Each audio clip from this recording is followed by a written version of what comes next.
Hi guys, what's up? Welcome back to my channel. You guys gave a lot of love to my previous video which I made about fintech course, and a lot of you commented regarding the job opportunities, what sort of jobs, what's the current situation in the UK and so on. So I thought I'll make another video which would be very specific to the fintech industry, but I'll tell you everything you need to know about the job market. So yeah, let's get into this video.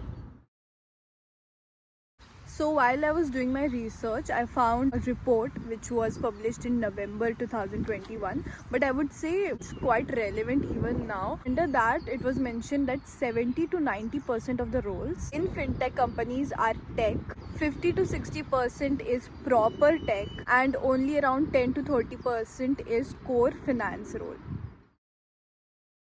I'm working as a UX head at a company which is a non-fintech company. So I'm still trying to break into fintech. I'll tell you the reason why I haven't been able to break into fintech yet. So I've prepared a pros and cons list under which I will discuss all the bad things about the current job market and the situation in UK, specifically in terms of fintech. So let's first start with cons, because I don't want to demotivate you guys so much. In the last, I will end with the pros. So let's start with the cons. I like to give a small advice before we move ahead in the video. The earlier you start to find jobs, things would get really easier for you here. Even if you're sitting in India, you can still start finding jobs, at least see what's going on in the market, what sort of jobs are there in the market. There are a lot of platforms that you can go on and search, like LinkedIn, monster.com, prospects.com, financialcareers.com. There's also a website called University Living. Now they are also offering the ability for you to search jobs.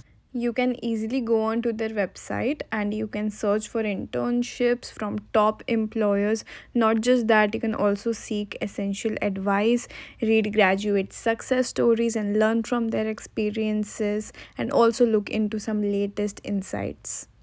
It's an amazing platform because it's sort of like all in one for us students, because there you can also find your accommodation. They also have visa services. You can also find guarantors, forex services, even education loans. So it's sort of like all in one sort of a platform if you want to start your journey in the UK.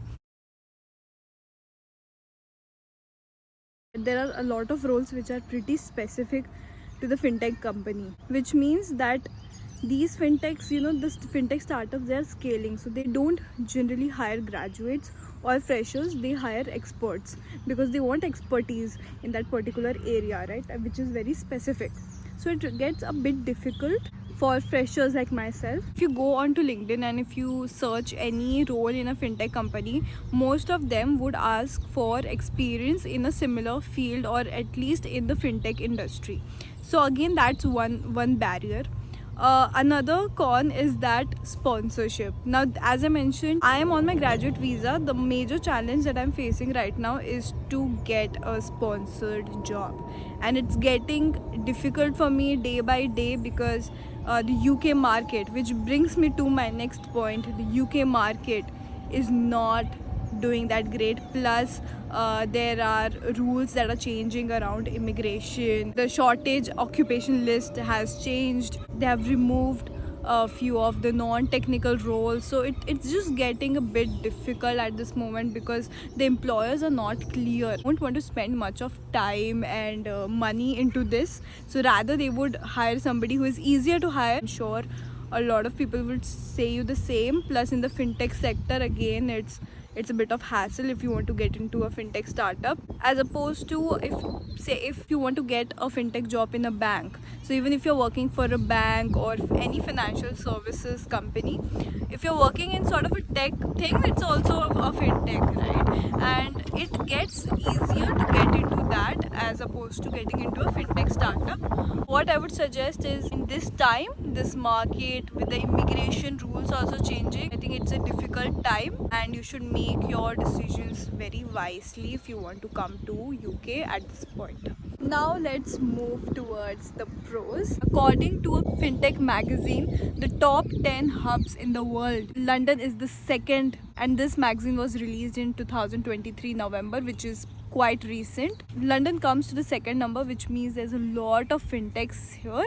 At the same time, Bangalore also made to the list. I think it was on the 7th position, which means that if you want to go back to India also, it's a good thing, it's a good opportunity and a very good sector to get into. Plus, fintech is UK's one of the most strongest startup sector, with 1500 plus high growth companies and 3 challenger bank unicorns, which means that UK, London is a great place to start your begin your career or elevate your career if you want to get into fintech industry in UK, because it's a developed country.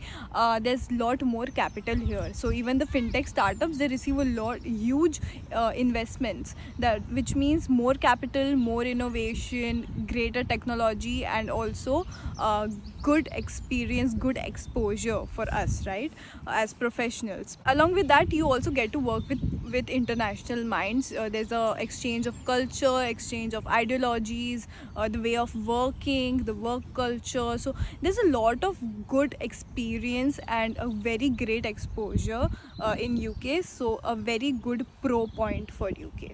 You'll know that there is no fintech master's course in India, as opposed to here you have numerous fintech courses.